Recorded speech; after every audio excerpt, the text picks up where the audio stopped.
I am not going to discuss any internal conversations with the White House. You won't even say whether you talked to the White House about this? I am not going to discuss any internal conversations with the White House with you, Ranking Member. I noticed that. I believe cutting federal grant programs to law enforcement in my state and across the nation does not make us any safer, and you've done just that. You've supplanted that decision by sending in National Guard troops to California and other places. For anti-human trafficking for the World Cup. That was my only involvement, and I made that very clear, and I'm very proud of everything I've done with anti-human trafficking. In a tense Senate hearing, lawmakers clashed with the Attorney General over the deployment of National Guard troops to U.S. cities, including Chicago, without state approval. Senators demanded to know whether the White House consulted the Justice Department before ordering the deployment. The Attorney General repeatedly refused to answer, citing confidentiality, which fueled accusations of secrecy and political bias. The confrontation escalated when senators questioned her past ties to Qatar and a $400 million jet allegedly gifted to former President Trump by the Qatari royal family, a move critics say could violate the Constitution's ban on foreign gifts. The Attorney General denied wrongdoing, defended her record, and pushed back on claims that her department was withholding information. The hearing exposed deep partisan rifts over executive power, transparency, and ethics, with both sides accusing the other of undermining the rule of law. Question: were you consulted by the White House before they deployed National Guard troops to cities in the United States? I am not going to discuss any internal conversations with the White House. You won't even say whether you talked to the White House about this? I am not going to discuss any internal conversations with the White House with you, Ranking Member. I noticed that. What's the secret? Why do you want to keep this secret? The American people don't know the rationale behind the deployment of National Guard troops in my state. The word is, and I think it's been confirmed by the White House, they are going to transfer Texas National Guard units to the state of Illinois.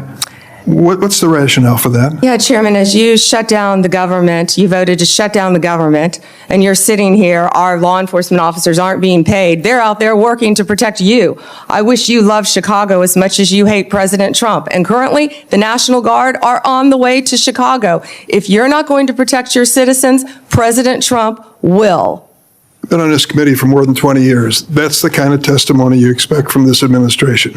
A simple question as to whether or not they had a legal rationale for deploying National Guard troops becomes grounds for a personal attack.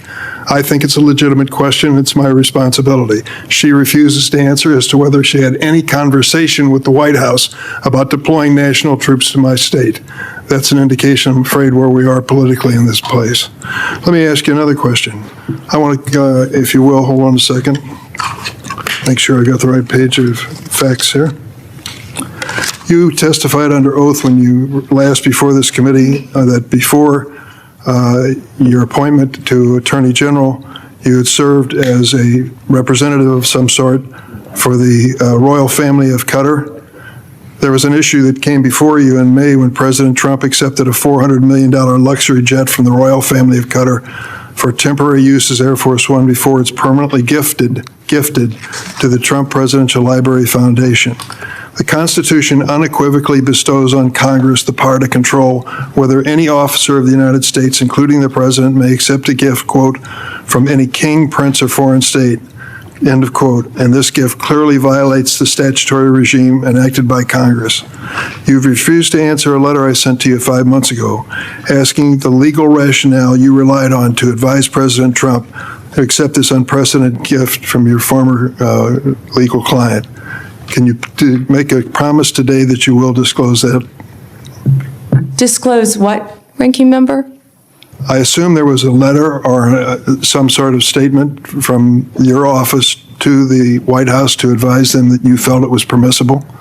First, to address my role with Qatar, as I addressed with you during my confirmation hearing, I disclosed it in my SJQ. In private practice, I worked for Qatar for anti-human trafficking for the World Cup. That was my only involvement, and I made that very clear, and I'm very proud of everything I've done with anti-human trafficking. Obviously, in preparing any advice for the president on a jet or anything else, we consult with the Office of Legal Counsel. The confidentiality applies to their input as well. And Chairman, if you would approve and vote to approve, as Chairman Grassley said, excuse me, Ranking Member, as Chairman Grassley said, my employees, we would answer your letters a lot faster, yet you're stalling them at every stop. And to go back to your previous question, your city has a murder rate 5 times higher than New York's. 571 homicides last year. If you were serious about protecting your people, you would be asking this administration for help. You're saying that we're coming into your state and your city. We're there to help make America safe and Illinois safe, whether or not you want to. I believe cutting federal grant programs to law enforcement in my state and across the nation does not make us any safer, and you've done just that. You've supplanted that decision by sending in National Guard troops to California and other places. That is a situation where the governors have not asked for that help. If you truly wanted to do this on a bipartisan basis, you wouldn't defy a governor, you would work with them. I'm prepared to do that. I'm prepared to work with this administration.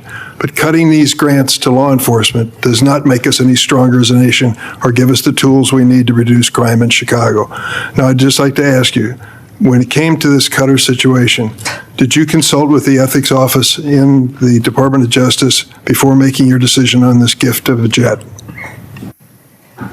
Chairman, I didn't gift a jet to anyone. My Office of Legal Counsel provides confidential advice to the President, to the White House, period.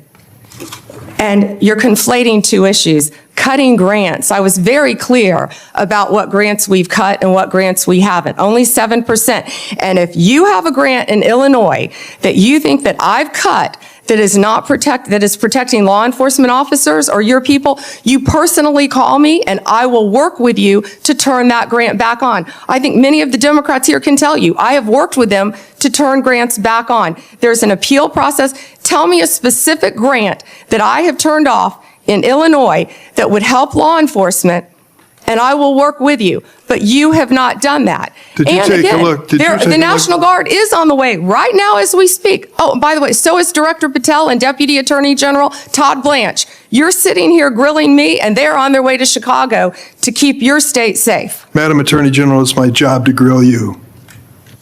The investigation of your agency is part of my responsibility, and this committee.